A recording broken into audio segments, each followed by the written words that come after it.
كريم. السلام عليكم ورحمة الله وبركاته.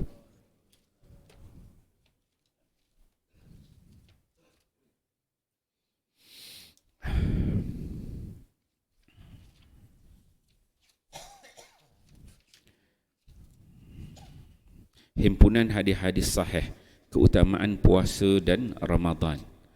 Hadis ke-6, puasa Ramadan menghapuskan dosa.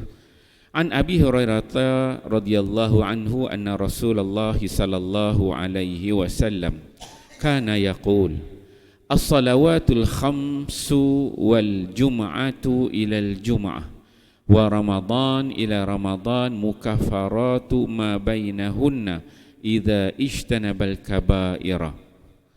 Akhrajahu Muslim. Maksudnya daripada Abu Hurairah radhiyallahu anhu bahawa Rasulullah sallallahu alaihi wasallam bersabda, solat 5 waktu hari Jumaat ke Jumaat berikutnya dan Ramadan ke Ramadan berikutnya akan menghapuskan dosa di antara tempoh tersebut sekiranya seseorang itu menjauhi dosa-dosa besar. Riwayat Muslim. Pengejaran hadis, seseorang yang melakukan amalan wajib akan diganjari pahala dan keampunan oleh Allah Subhanahu wa taala. Setiap amalan yang dilaksanakan dengan penuh keikhlasan akan melahirkan kemanisan dan ketenangan dalam diri yang beramal. Keampunan yang dimaksudkan adalah untuk dosa-dosa kecil sahaja, manakala dosa-dosa besar tidak akan terhapus melainkan dengan hanya bertaubat kepada Allah Subhanahu wa taala dengan sebenar-benarnya. An Abi Hurairah radhiyallahu anhu qala Rasulullah sallallahu alaihi wasallam qala Allah taala kullu amalin ibni Adam lahu illa siyam fa innahu li wa ana ajzi bihi, muttafaqun alaih. Akhrajahu Bukhari. Maksudnya daripada Abu Hurairah radhiyallahu anhu, beliau berkata, Rasulullah sallallahu alaihi wasallam bersabda, Allah Subhanahu wa taala berfirman di dalam hadis qudsi, setiap amalan anak Adam adalah untuk dirinya melainkan puasa. Sesungguhnya puasa itu milikku, yakni Allah, dan akulah yang akan membalasnya. Muttafaqun alaih.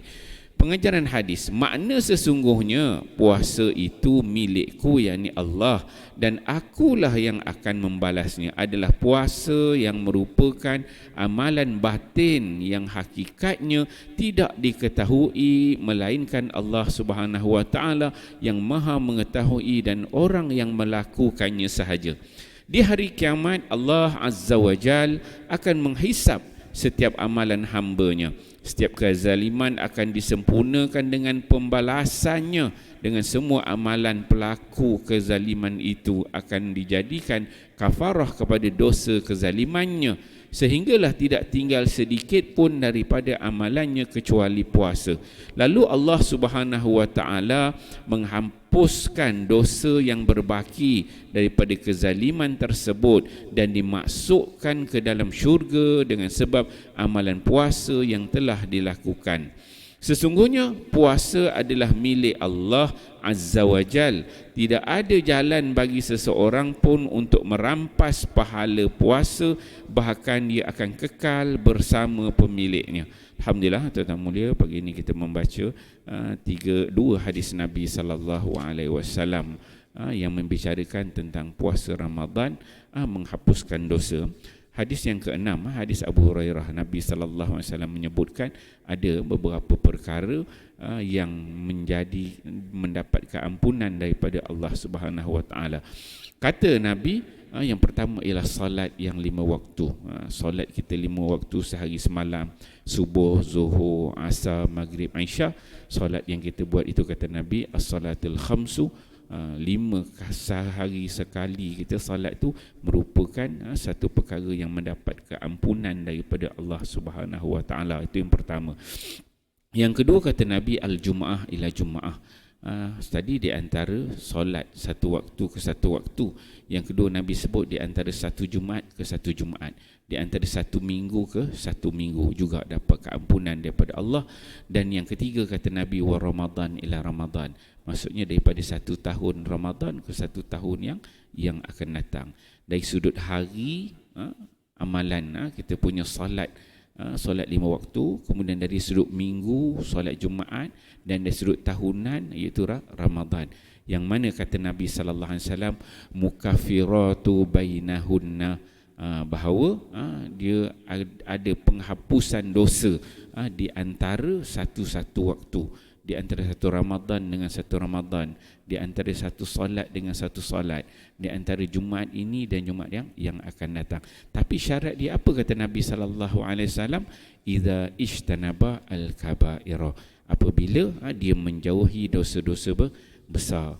Kalau kita ni tak bunuh orang, tak merompak, tidak melakukan zina, benda-benda dosa-dosa besar lah, maka di situ kita boleh mendapat keampunan daripada Allah Subhanahu Wa Taala di antara waktu-waktu tersebut. Kemudian hadis yang ketujuh, hadis Abu Hurairah juga, kata Nabi sallallahu alaihi wasallam dalam satu hadis qudsi. Bila sebut hadis qudsi ini, maksudnya lafaznya daripada Nabi, maknanya daripada Allah Subhanahu Wa Taala.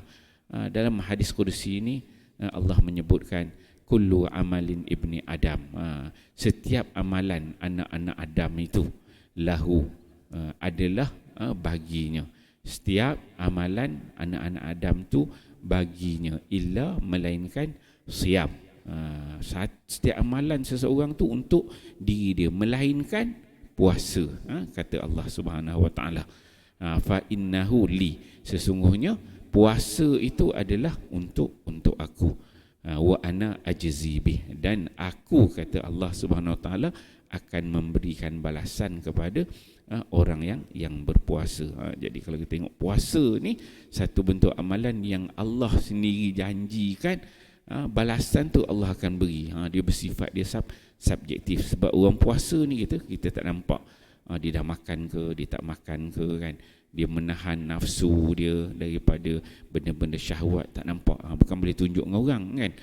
Jadi benda puasa ni benda dalaman disebutkan, benda batin, dan ia adalah milik Allah, dan Allah yang dapat menilai sejauh mana keikhlasan kita, keredaan kita melakukan ibadah tersebut. Jadi insya-Allah tuan-tuan mulia, moga-moga hadis-hadis ini kita fahami dengan baik, kita amal dan sampaikan. Wallahu a'lam. Subhanakallah wa bihamdika wa amin.